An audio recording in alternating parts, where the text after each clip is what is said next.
For 9 whole years, every top doctor in America said the same sentence: your son will never be able to hear. They were the experts, the people everyone trusted. But then, one evening, an ordinary house cleaner, with no degree, no prestige, accidentally reached into the boy's ear and pulled out something that changed the child's entire world forever. A secret hidden for almost a decade. A miracle coming from a place no one would ever expect. And what happened next will leave you speechless. Ethan Cole, the name respected across all of Silicon Valley. He had everything society admired: an $80 million mansion on the shores of Malibu, a $1 billion tech company, and the respect of hundreds of thousands of people. But inside that luxurious home, there was no sound of childhood. His son, Mason, 9 years old, had never heard the sound of the ocean waves right outside their door, had never heard his father call his name, had never heard any sound in the world. And what broke Ethan's heart the most was that the one person Mason could never hear was the voice of the mother who died the moment he was born. Every night, after the entire house sank into silence, Ethan sat alone beneath the family portrait. He touched his wife's face, his voice tightening. "I built an entire empire, but I still don't know how to save our son." In the dim light of the room, the most powerful man alive suddenly appeared to be the loneliest. And he had no idea that tomorrow, fate would quietly shift because of a woman he had never once paid attention to. That morning, in the salty Malibu breeze, an old bus stopped in front of the Cole Mansion's gate. Harper Reyes stepped off, clutching a faded canvas bag to her chest. She was 29, from Texas. No degree, no prestige, just a resilient heart and a hospital bill for her mother that grew larger every day. Harper's resume wasn't impressive, but she needed this job, as if her entire world depended on it. When the massive gate swung open, Harper hesitated for a second. The mansion before her was breathtakingly beautiful, but the atmosphere inside was far too quiet. A silence that made her shiver without meaning to. The head housekeeper, Mrs. Wilson, greeted Harper with a stern look. No smile. No warmth, only commands. "You're Harper?" "Yes, ma'am." "Good. Your job is to clean and stay silent. In this house, silence is the rule. And the most important thing," she paused, her eyes sharp as a blade, "you are not to go near the boy Mason." Harper blinked in surprise. I'm only here to work, ma'am." Mrs. Wilson did not look convinced. "It better stay that way." The last maid thought she could help the boy. She was dismissed within a week. That warning felt like a cold door slamming shut in Harper's face. But as she followed Mrs. Wilson down the long hallway, she noticed the footsteps of the staff. Soft, slow, cautious, as if everyone here had learned to live in the shadow of an unspoken sorrow. Then Harper saw the boy. Mason sat on the marble staircase, his eyes focused on arranging tiny space models. He didn't look up when adults walked by. No reaction, no awareness, no presence. But what made Harper stop in her tracks was this. The boy touched his right ear, very quickly, very lightly, yet his face tightened for a split second, as if someone had gripped a pain only he understood. In that moment, inside a sunlit, luxurious mansion, Harper heard a clear whisper inside her heart. "Pay attention to this child." A warning? Or a nudge from fate? She didn't know. But she would soon learn that tiny moment was the beginning of a miracle. In the first few days, Harper simply worked in silence, mopping floors, cleaning rooms, folding towels, and obeying the rule of cause no disturbance. She walked softly, spoke gently, and lived inside the thick, unmoving quiet of the mansion. But there was one frequency her heart kept picking up on: Mason. The boy always chose to sit alone in the glass room facing the ocean, building spaceship models or piecing together lonely Lego bricks. Other staff members avoided him whenever they walked by, as if the child carried some invisible curse. Harper couldn't understand how a child could be this lonely while living among an entire team of adults. That afternoon, Harper was dusting near the glass room. Mason was struggling with a Lego piece that wouldn't fit onto the ship's body. His small hands trembled slightly and his face tightened with frustration. She hesitated. Mrs. Wilson's warning echoed in her mind.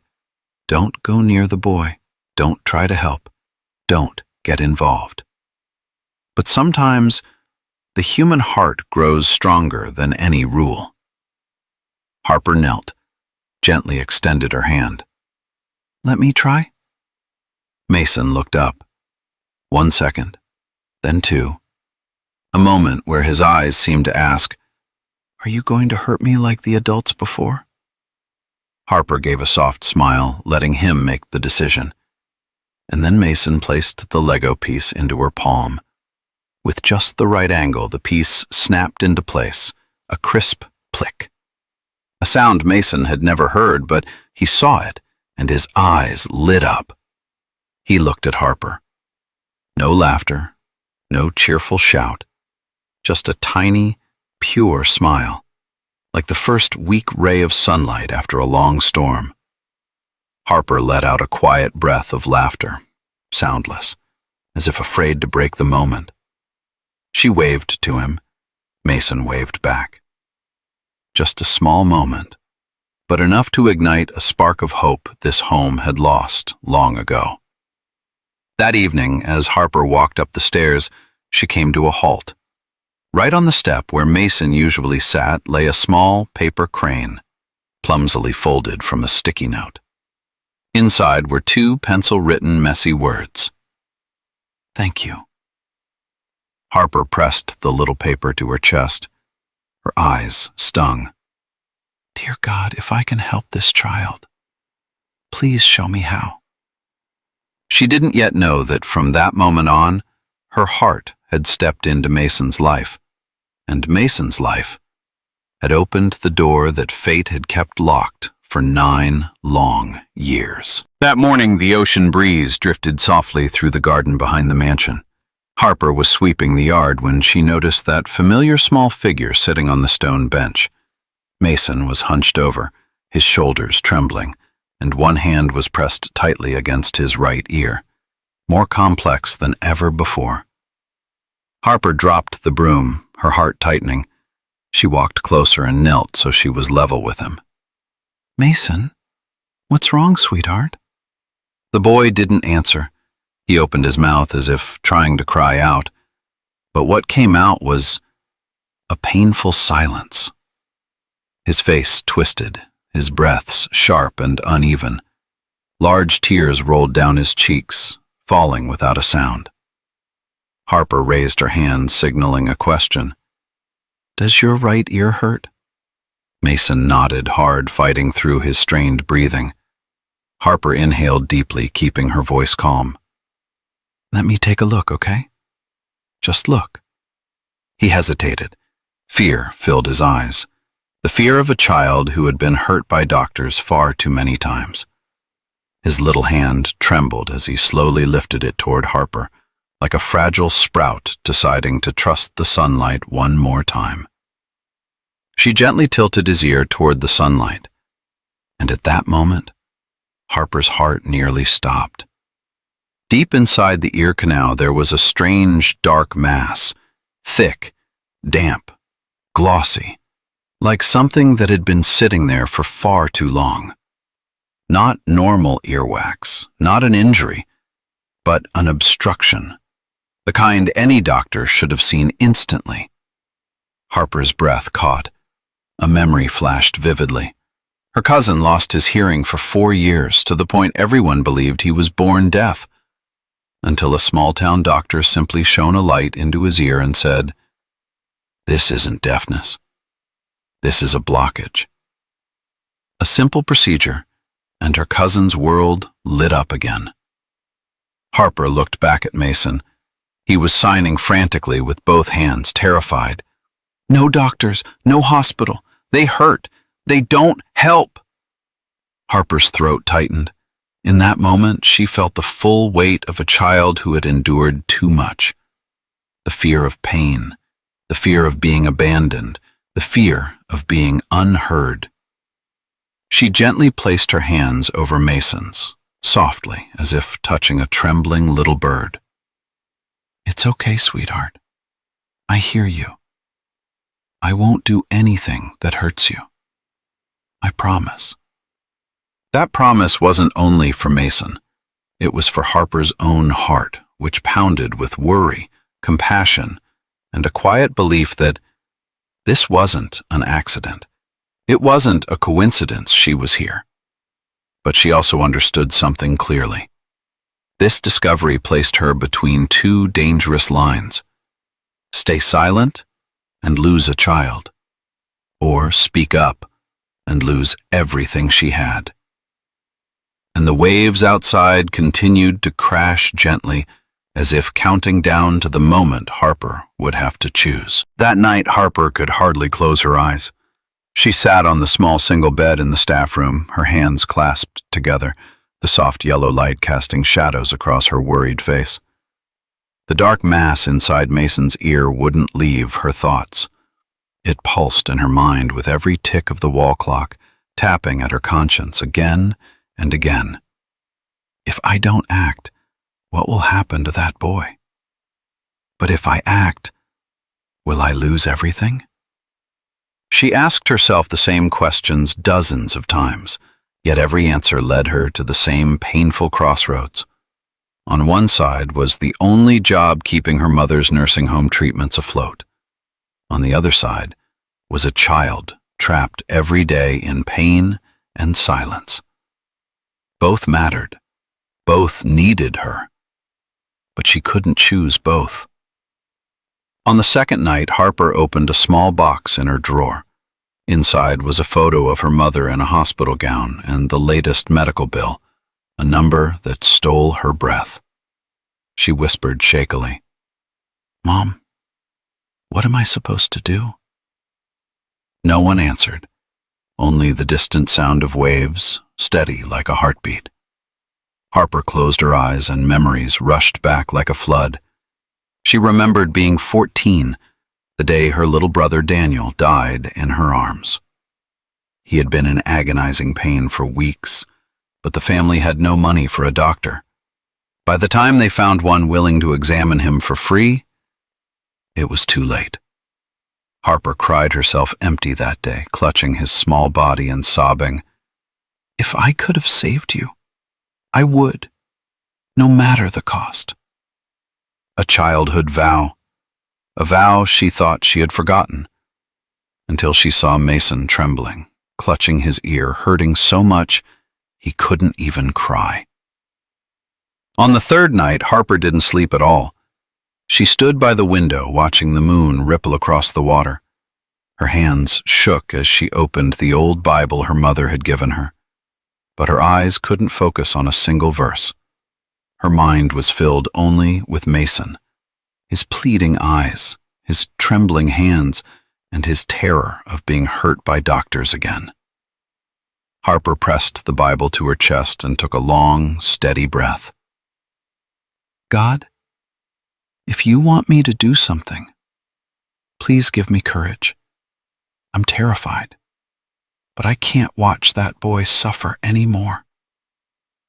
The night wind slipped through the window crack. A strange kind of stillness wrapped around her. Not the silence of a sad house, but the silence of a decision taking shape. Harper opened her eyes. They looked different, steadier, more determined. As if her heart had stepped through a door Her mind could never close again. She whispered, barely audible. Tomorrow, if Mason hurts again, I will act, even if it costs me everything. Outside, the waves kept rising and falling as if agreeing with her choice. And Harper didn't yet know. That moment was the threshold leading into one of the most fateful days of her life. That afternoon, the Malibu sky was strangely dark. The wind blew harder than usual, as if warning that something was about to happen. Ethan Cole had left the mansion to fly to San Francisco for an important meeting. The house sank into silence once again, but not the usual kind of silence, a silence filled with foreboding. Harper was folding towels in the hallway when a soft thud echoed, a sound so faint that almost no one would have noticed. But to Harper, it felt like lightning striking beside her ear. She dropped the stack of towels and ran toward the sound. At the far end of the hallway, washed in warm yellow light, Mason lay curled on the floor, both hands clutching his right ear, his small body trembling with waves of pain. Sweat glistened on his forehead, his face twisted in agony. His legs kicked against the ground as if trying to escape an invisible torture. Harper dropped to her knees beside him, her voice frantic but steady. "Mason! Mason, look at me!" The boy opened his eyes, red, terrified, his lips trembling as if trying to cry out. But nothing came, only silent suffering. Harper cupped his cheek, then signed gently, "Can I look at your ear?" Mason gasped for air. His entire body was stiff with fear. He used the familiar signs, shaking, broken. "Scared. Doctor. Hurt. Don't want." Harper felt her heart nearly shatter. She placed her hand over her chest and signed slowly, "Trust me. Trust me." Mason looked straight into her eyes, his face torn between pain and the fragile trust he had left. And then, a tiny nod. So small, Harper might have missed it if she hadn't been watching closely. But it was enough. That nod was the light opening a path she knew she had to walk. Harper steadied her trembling hands and pulled from her apron pocket the sterilized medical tweezers she had prepared 3 nights earlier. She had carried them with her ever since, as if some part of her knew this moment would come. "Okay, Mason. I'll be very gentle. It won't hurt, I promise." She tilted his ear toward the ceiling light. The dark mass inside had swollen, blocking almost the entire canal, like a stone barricading his entire world. Harper took a deep breath. Her hands shook, her heart pounded, but her eyes held firm. "Dear God, guide my hands."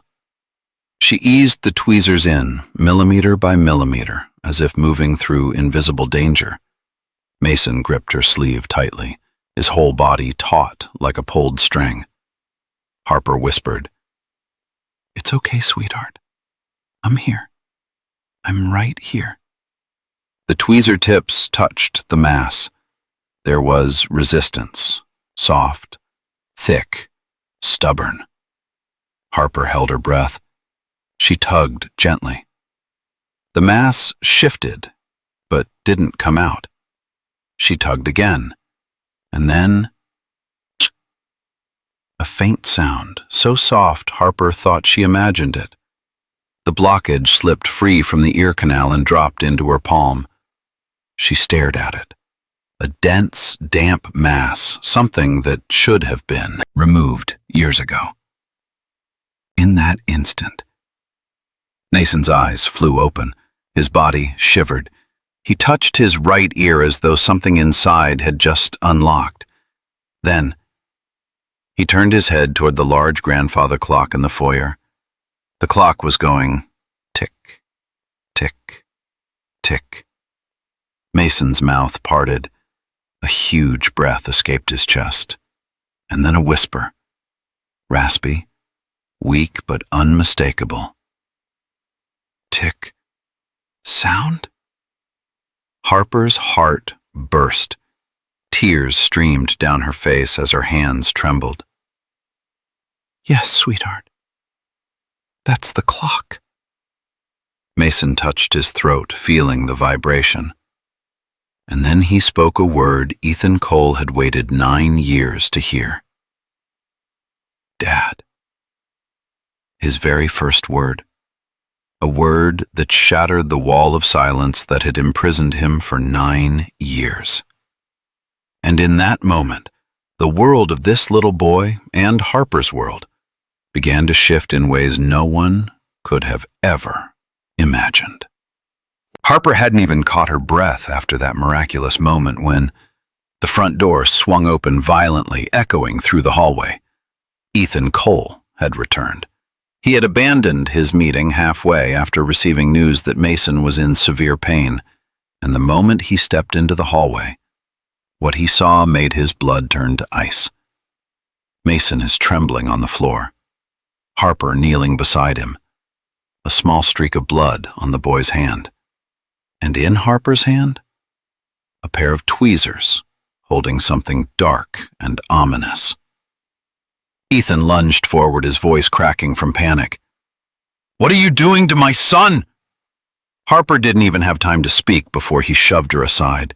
In his panic, Ethan didn't realize he had pushed her too hard. He grabbed Mason, eyes wide, voice almost a roar. Mason, are you okay?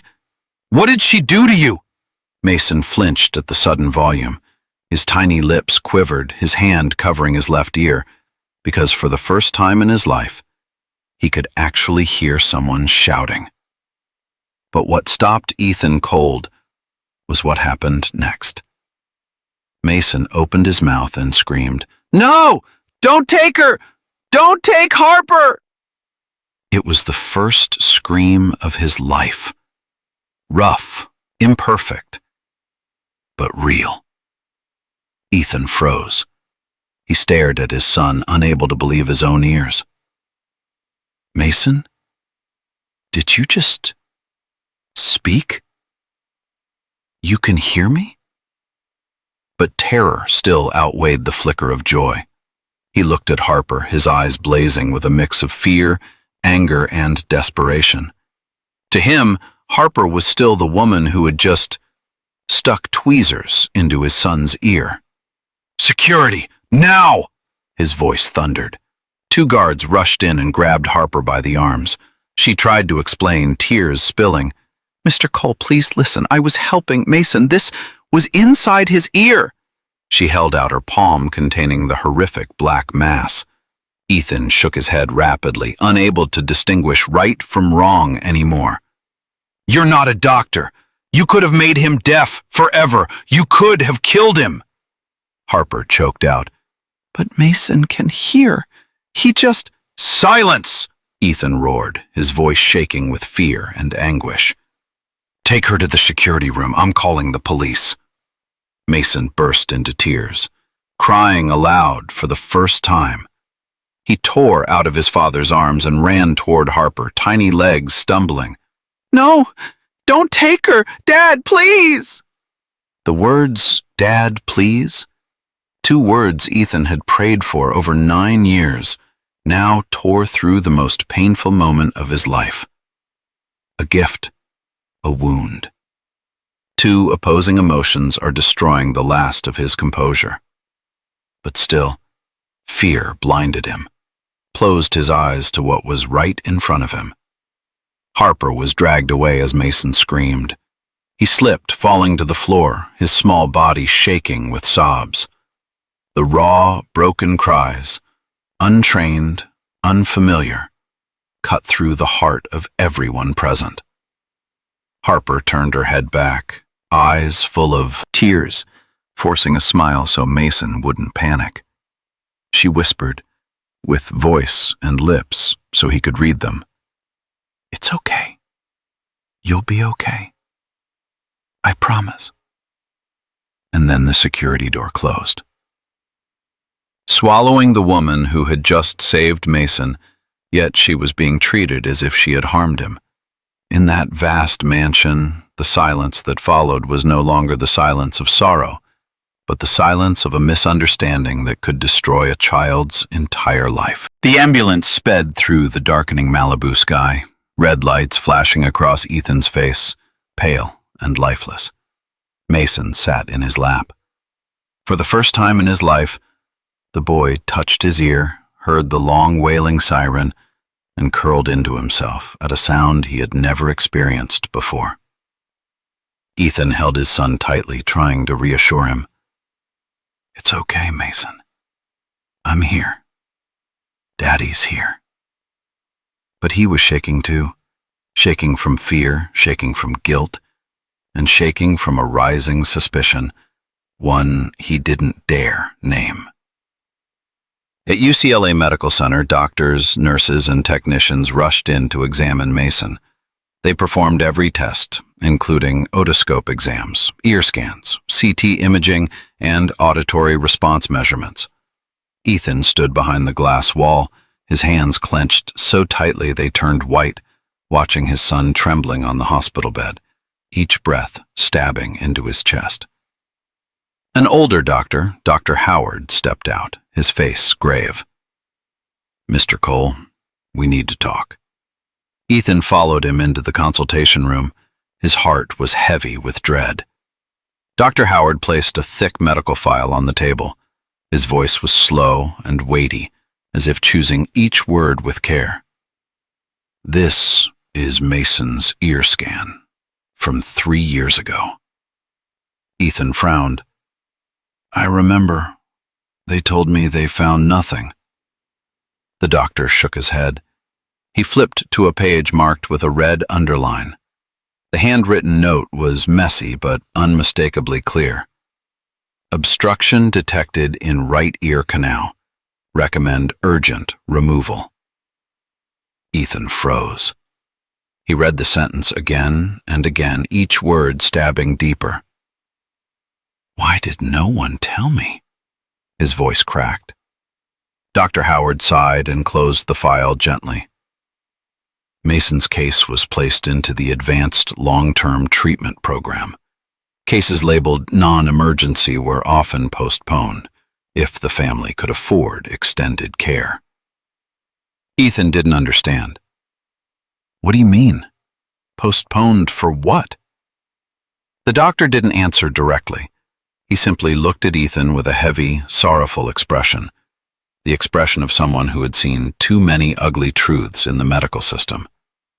Ethan whispered, hands trembling, "They kept my son in the program because I'm rich, didn't they?"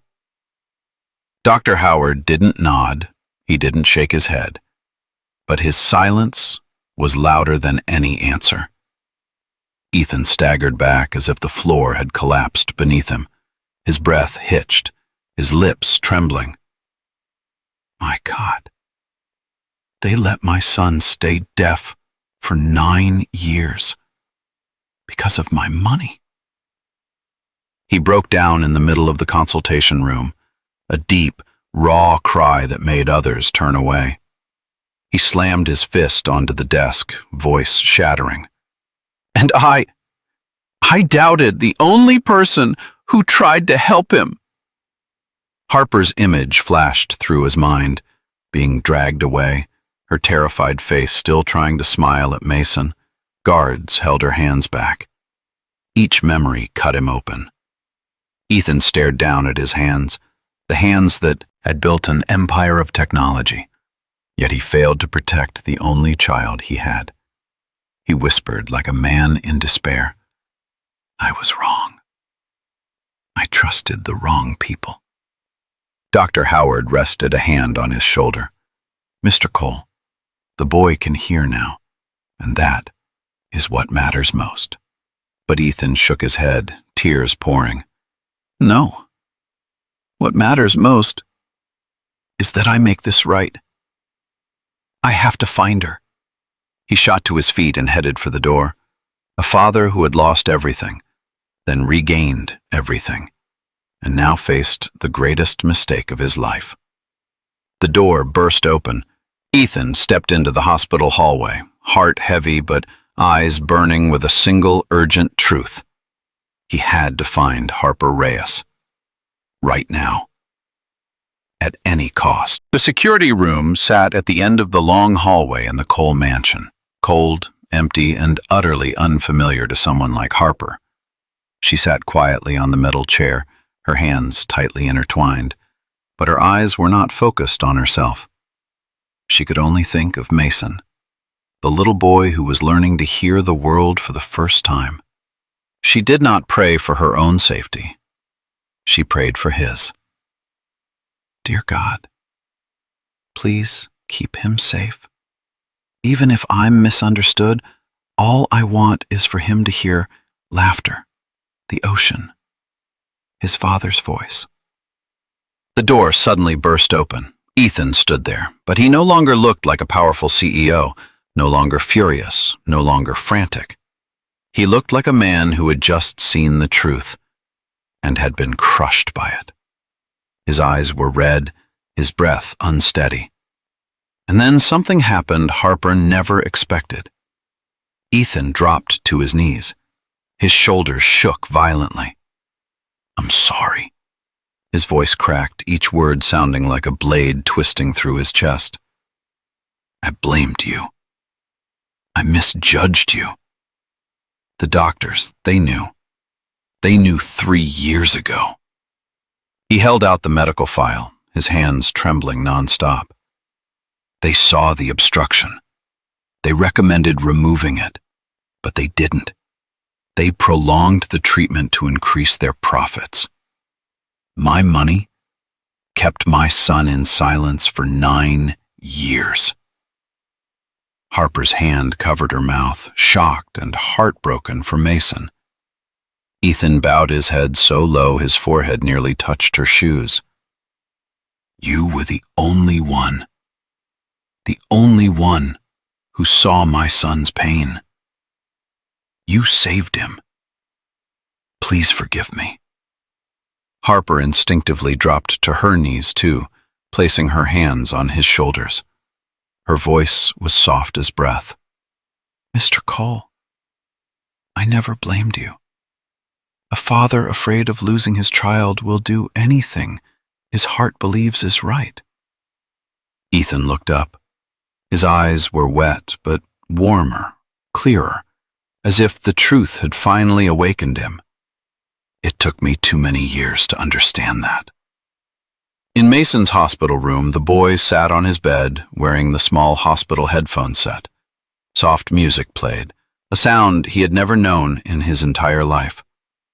When Harper walked through the door, Mason looked up. His eyes lit up like the ocean greeting the sunrise. He jumped off the bed and ran toward her. Harper! One word, full of sound, breath, and love. Harper opened her arms and hugged him tight. He touched his ear, then his throat, as if he still couldn't believe he had truly spoken. Harper whispered, voice trembling, Good job. You did so well. Mason pressed his ear to her chest, then turned to his father. Dad, I can hear your heart. Ethan broke down. He pulled his son into his arms, hands shaking as he stroked Mason's hair. Beside them, Harper stood quietly, her eyes shimmering, watching a family stitch itself back together through sound. A doctor entered with a gentle smile. The boy's hearing is completely normal now, and it's thanks to this woman. Harper shook her head softly. No. I only did my small part. The rest was a miracle. Ethan squeezed her hand lightly. No, Harper. The miracle is you. Sometimes one brave heart can change an entire life. Miracles aren't always bright and spectacular. Sometimes they come from... The story ends with the warm glow of sunset spilling into the hospital room as a little boy hears the world for the very first time. and 2 adults learn how to believe in kindness again. If this story touched your heart, share it with someone who needs a little hope today. You're watching Deep Life Tales, where small stories illuminate the big truths within us. If you'd like to continue the journey, feel free to like, comment, and subscribe. We'll always be here to tell you the next story.